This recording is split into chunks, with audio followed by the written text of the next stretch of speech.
and David Alvarez are expected to join us.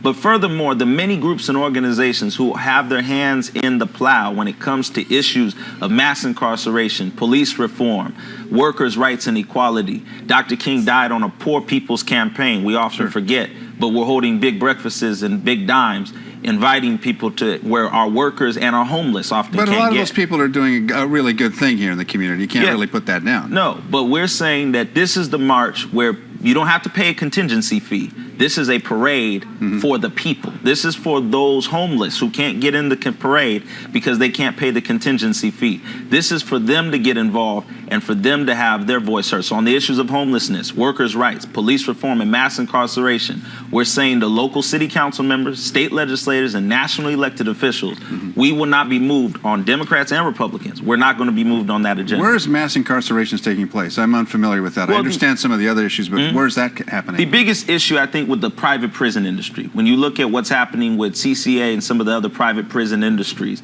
well, that's not mass incarceration. That's incarceration one person at a time into prison. Why do you equate that with mass? Well, mass incarceration, when you think about that, and Dr. Michelle Alexander wrote The New Jim Crow, which really goes into detail about the issues of particularly a high percentage of African Americans in prison. When we're saying mass incarceration, we're not just dealing with prison. We're dealing with the residual process of going back through the cycle of prison.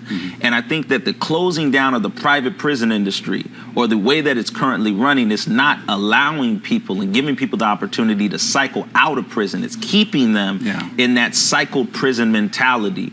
And we're very concerned about that. We will come back, have you come back and talk a little bit more about that, because I'm very curious about your position on that and how you plan to resolve that issue.